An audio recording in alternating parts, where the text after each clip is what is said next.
And again, when my range is at least somewhat uncapped and there's no history, I'm just not going to be incredibly worried about getting check raise bluffed. If I do get check raise bluff, fine. I guess he's sort of exploiting my strategy a little bit, but just only a very little bit, because I'm going to have just not a ton, but I'm going to have a fair amount of continuing hands past the flop when I take that line.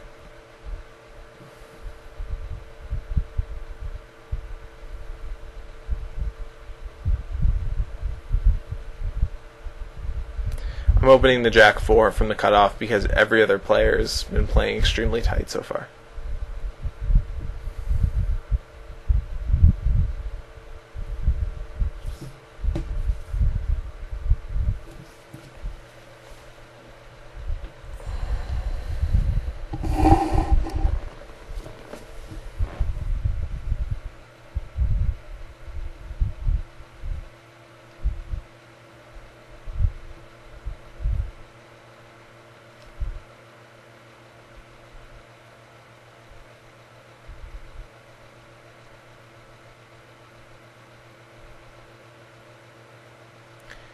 I don't really see any other play besides a flat call on the flop.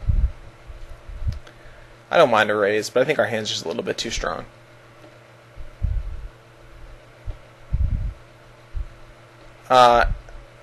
Seems like a loose turn call to me. I expect to see myself make a river bluff here and there,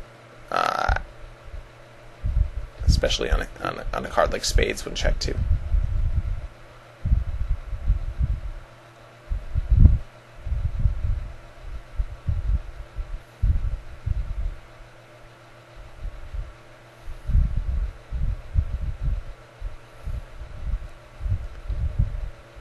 So here I am considering a river jam. I think that's a pretty reasonable play. He's quite unlikely to have 9-7 or the small straight almost ever. Not that I think, he might even fold a set. So that might have been a good shove. But again, it's one of these situations where it's a bluff which can go horribly wrong if his range is like pretty much all nutted when he bets 3 times, and without any reads on the player, I'm sort of reluctant to make those bluffs.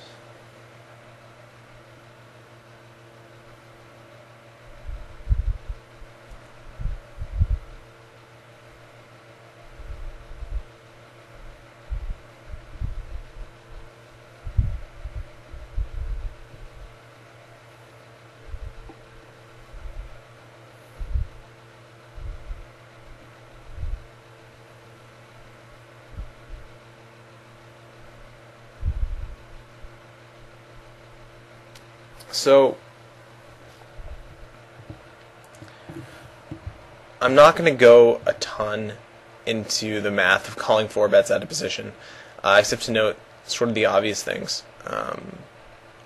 First is that Blade Mirror is at least somewhat likely to have a weaker range than normal, for the reason that A, over 24 hands he's been somewhat loose, having a 33 VPIP.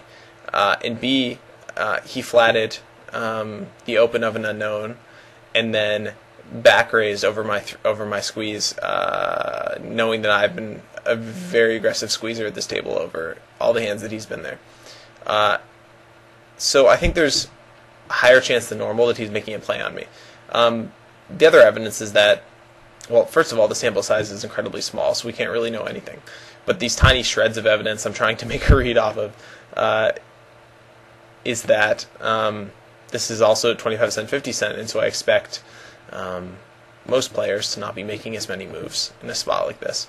But anyways, the other, and probably the most important piece of information is just that I'm getting 675 to 2325. So I'm getting, 3.5 to 1 or so.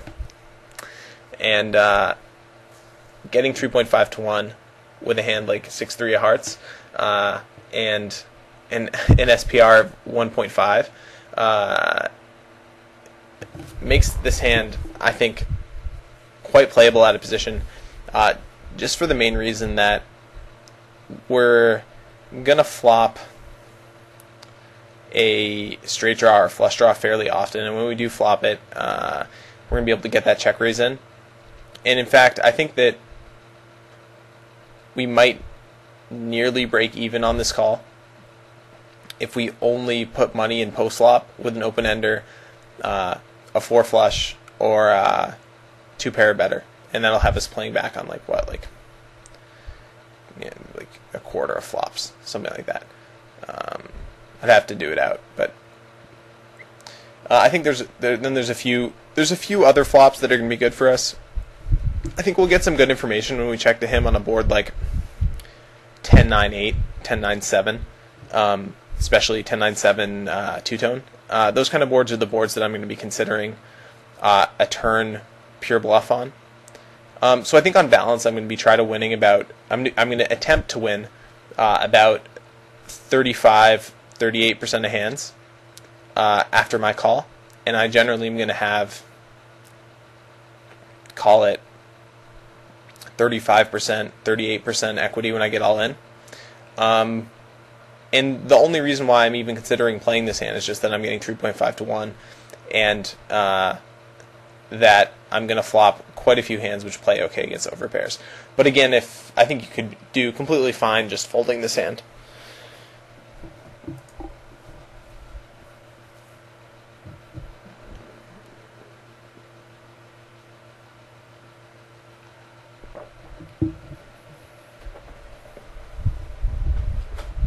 So this is sort of an interesting board in that, well, I'll pause. After the snap check behind, I think a good case can be made for betting turn, jamming river. The main reason is that, and I think I actually like that play a little bit better than my play, which was to check fold in hindsight. I hadn't really planned on winning the pot particularly often on a board like Queen Jack 5. Had he continuation bet, I would have just snap folded, and I had no plans to lead this board, obviously, when I snap checked. But when he checks behind, especially very quickly, it makes me think that he's going to have quite a few combos which are just ace-x offsuit, some of which are going to pick up the ace of spades, and he'll probably have some combos of ace-king, quite a lot of combos of ace-king that are trying to show down, and maybe some combos of like pocket 2s to 8s that we're going to get in pre, but now don't really know what to do and want to show down. And you can also have some slow plays, obviously. The biggest question mark in this hand is whether he's going to fold ace-king to 2 barrels or whether he's going to call it, because I expect him to have ace-king much more than any other single hand. And so, since I don't know that and I don't have any reads on the player, I decided to check fold, but I think that's a little bit too weak, and I think that in general people are somewhat reluctant to call it off with ace high on a board like this where I can have so many value hands, since he probably perceives me as shoving Jack 10 plus for value, which I definitely am doing. So I think I like a bet fold on the turn and then a bluff jam on the river.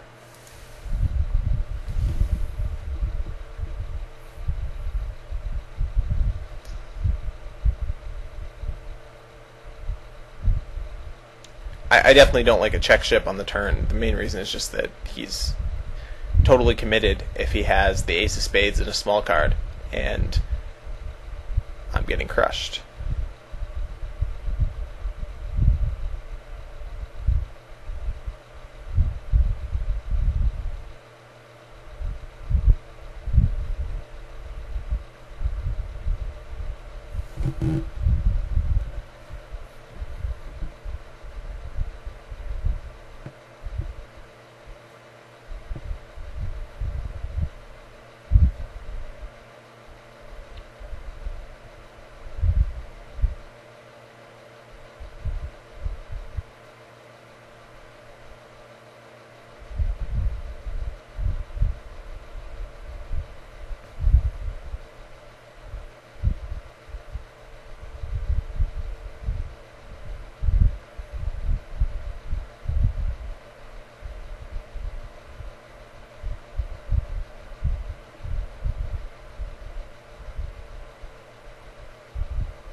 one brief point is that I'm definitely not afraid to make a 3-bet against even a pretty tight player over admittedly a small sample, but like this AK 9028 guy's playing 1913 over 52 hands with a 33% steal, according to my HUD, and you'll notice that he still has parts of his range that he's just snap folding to a 3-bet. That could tell us a lot of things. It could tell us that he's both a tight opener and a tight caller of 3-bets, or it could also mean that he's actually stealing more loosely than his stats indicate. It's probably some combination of the two, or it could be anything. But the point is just that I think that making semi-bluff 3-bets against late position steals seems to work more often than it should at just any level of 6-max no limit, from 25 cent, 50 cent, all the way up to 501k.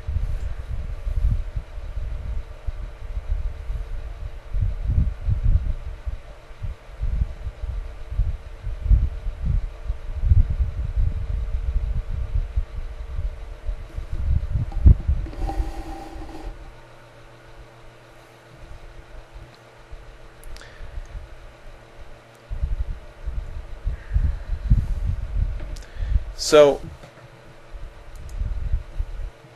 I think this is a spot where almost everyone would flat call pre, but I decided to make a 3-bet.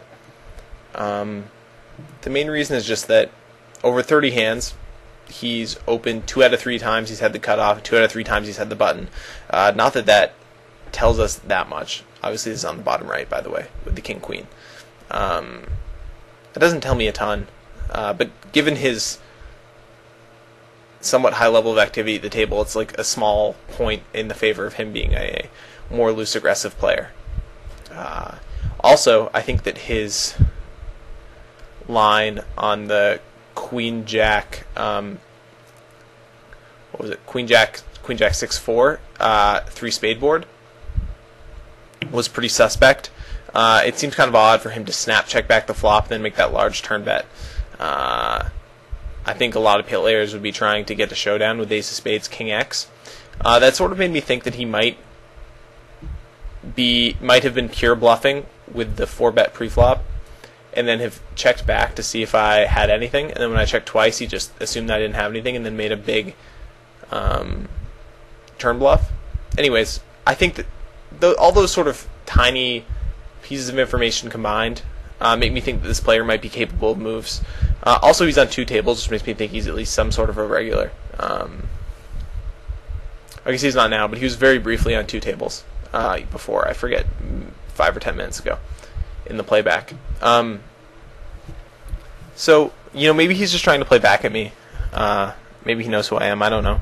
But the main thing is that in the event that he flat calls his 3-bet, I expect to be well ahead of his cutoff opening range. And if he flat calls the 3-bet, my hand plays very well, with an SPR of 5. Any top pair combination is going to be good to bet, shove. It plays much like the Queen Jack hands that I've been talking about earlier this session. If he 4-bets me, my plan is to shove.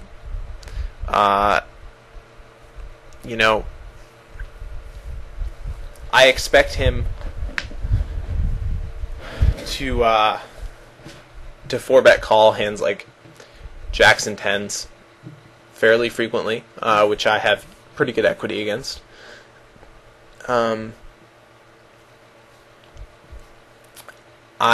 again, sort of suspect he might have a 4-bet bluffing range, but I don't know for sure. The main thing is that I just really, even if I have some sort of expectation that he's going to be 4-bet folding, I think I can just ship this in. And if I have, even, I don't know exactly how much equity I have against against his 4-bet calling range, since I don't even know what that is exactly. But like here, I'll just do the stove right now while I'm talking. But if it's against the top 5% of hands, I have 32% equity, which isn't terrible. I mean, it's definitely much better than a hand like, say, 6-3 of hearts, which only has 27% against a 5% calling range. And also I block kings and queens and ace king and ace queen. So I think that given the dynamic right now and given so many unknowns and not having a good idea of how to play against him in a 4-bet pot, if I do decide to flat call, I think the clear play, if I do decide to 3-bet pre, is to 5-bet jam.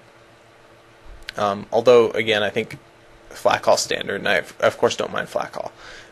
Maybe I sort of favored the aggressive and the non-standard plays in this video slightly, even though I tried not to.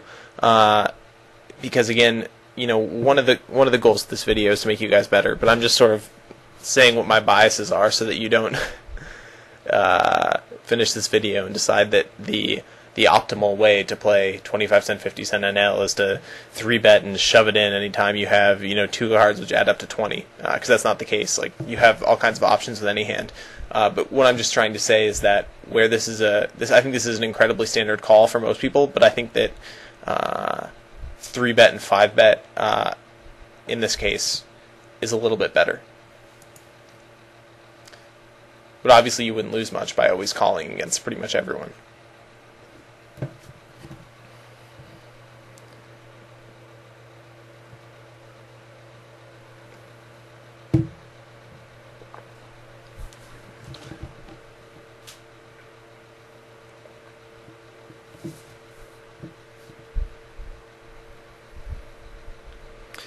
So this is sort of a brag in my mind. I got king queen offsuit all in against nines at a 25-cent, 50-cent table cutoff versus big blind. That's sort of a feat in of itself. With this ace nine, I think bet is just going to be you know, best against almost anyone. Well, except for on that exact card.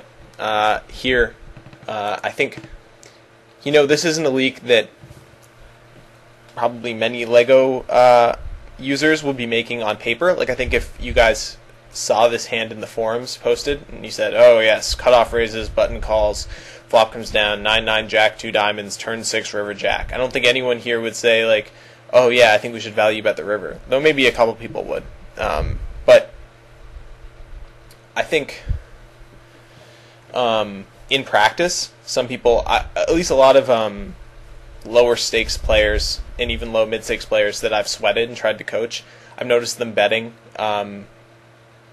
strong absolute value hands in spots where they're much better off checking and inducing. And I think this is just one of those spots where the button's going to have, well, has the potential to have a massive number of combos of diamond draws, queen 10, 10 8, even 8 7, and also even a hand like pocket 8s to pocket 2s, and also, you know, there's the odd value hand like 6 6, which you might also bet, but that's pretty unlikely, and also queens and aces are also very unlikely, and he also has a ton of jack combinations. But on balance, looking at his range on this river, it's going to be very, very polarized towards jacks full or better, and towards, you know, 10 high or worse, queen high or worse rather. And he has the option to bluff with any of those queen high or worse hands. And so I think a check call is just going to be the best play by far.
And so we have one last sort of big hand.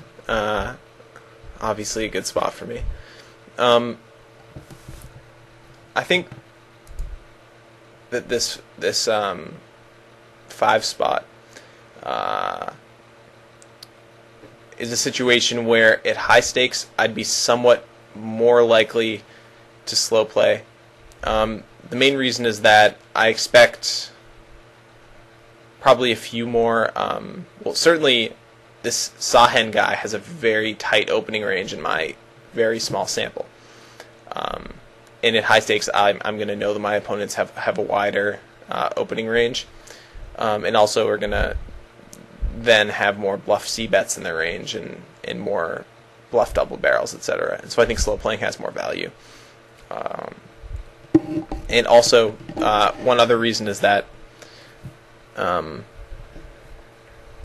let's not get into this whole discussion here. But I think that slow playing on a Jack 5 deuce board is much more reasonable against a early position raiser than it has been on some of the other boards we've looked at.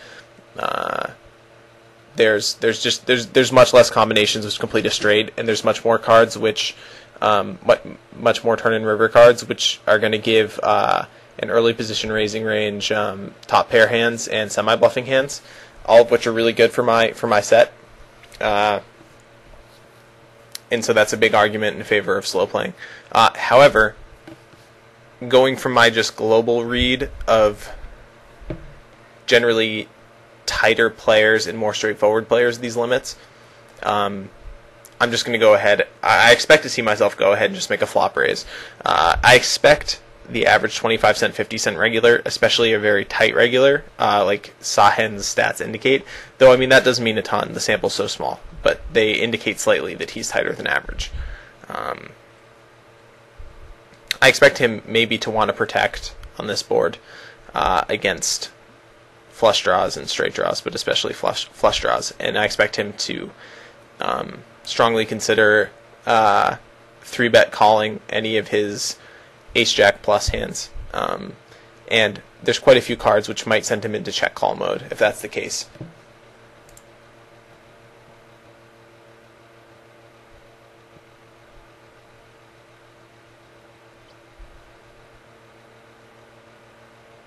So I just made a little bit of a smaller raise. I think in my mind I'm trying to represent a Jack 10 type hand maybe that's trying to take control of the hand and raise for information a little bit. He might think I have that. And here I think the play is just a shove.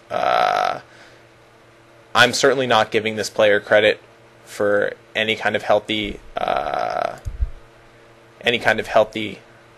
flop 3-bet bluff range. And now considering that he's not 3-bet bluffing the flop, or assuming, rather, that he's not 3-bet bluffing the flop, we can put him on just a strong range, and we just want to ship the money in before we get an action-killing card.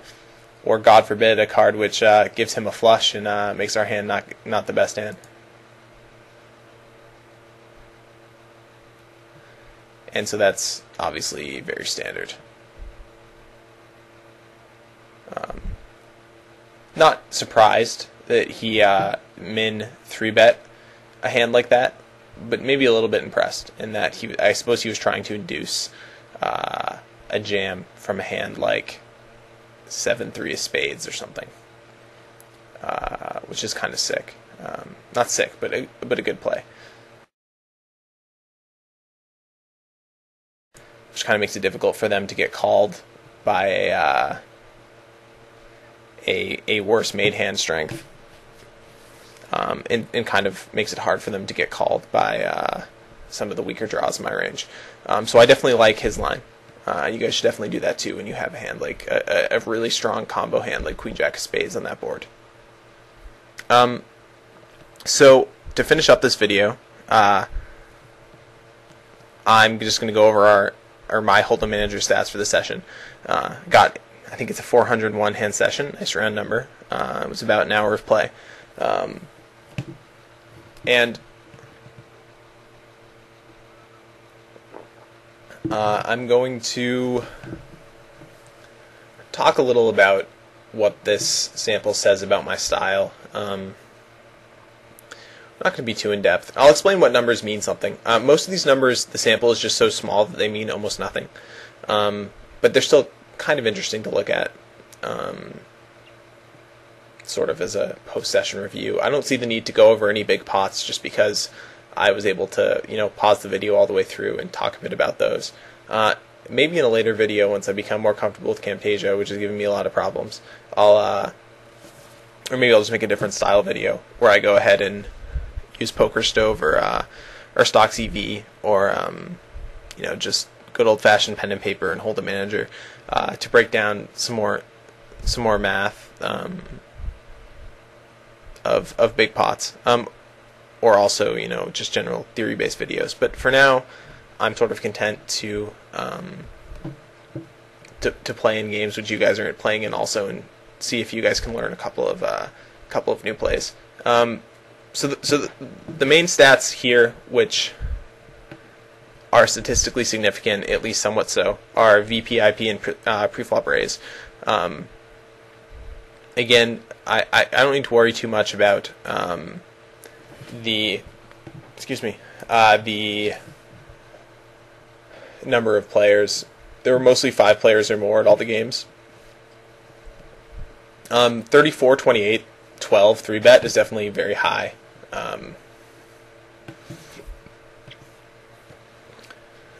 So this is the huge thing. I think that when you guys are watching this video, or at least when I was watching my own play later, I didn't really look at my play and be like, oh my god, he's playing so aggressive. Like, I know that there's other LEGO pros where when I watch them play and I watch their replays, it jumps out at me how aggressive they are and how many marginal spots they're putting a ton of money on. I think like Aaron and Chewy are pretty good examples of that. When they play, they're always applying pressure all the time. I think when you watch me play, it doesn't look, at least looking through my eyes, that I'm playing that loose and aggressive, or at least doesn't feel to me like I'm playing that loose and aggressive.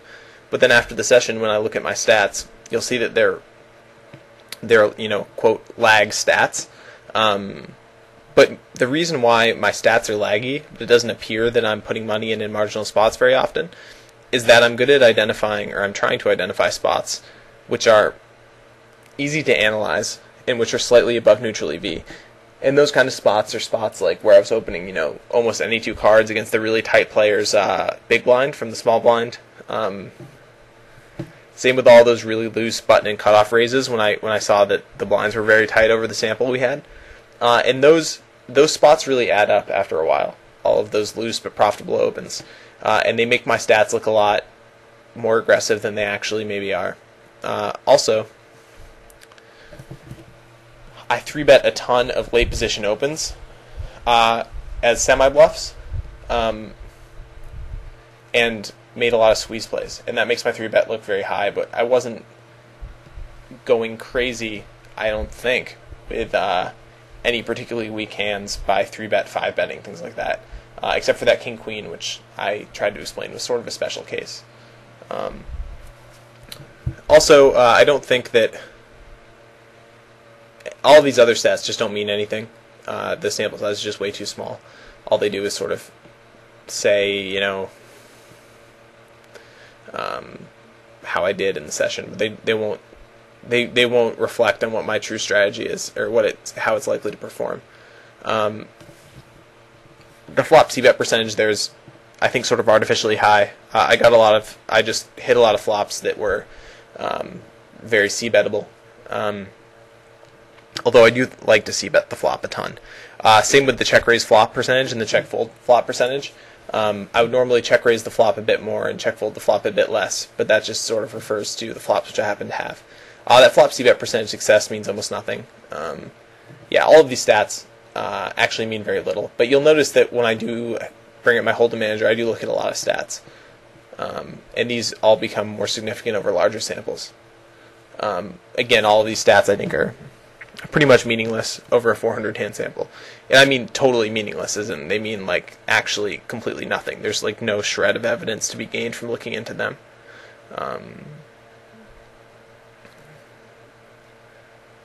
we'll get to, I sort of slow scrolled over. These are sort of a little bit more interesting. Versus 3-bet fold percentage was 64.3, and versus 3-bet call 21.4, 3-bet raise 14.3. Those are somewhat close to what I would expect my true stats would be in a game like this. I think that most of the regulars are 3-betting quite tight and with a strong range, and that coupled with my very loose opening range is going to have me folding to a really large percentage of 3-bets until I get some strong reads on certain regulars that they're playing back at me enough that I have to start readjusting.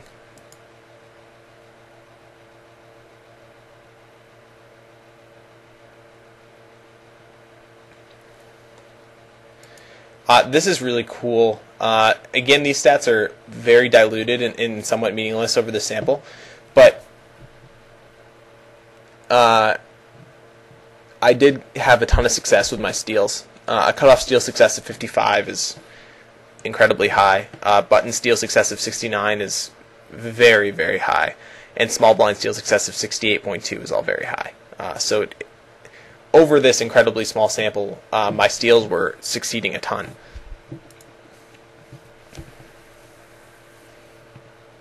I'm doing little cursor circles to be like, wow, I can't believe that works so much.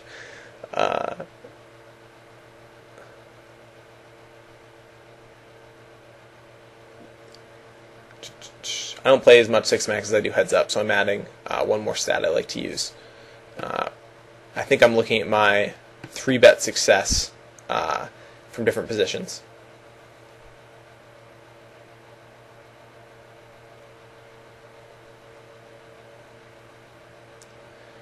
Which I'm sort of interested in. So, again, the samples here are small enough to mean almost nothing, but the only two that I'm actually that curious about, or the main one I'm curious about, is the small blind and the big blind, the small blind and the big blind, because that's where I did the bulk of my 3-betting in this session.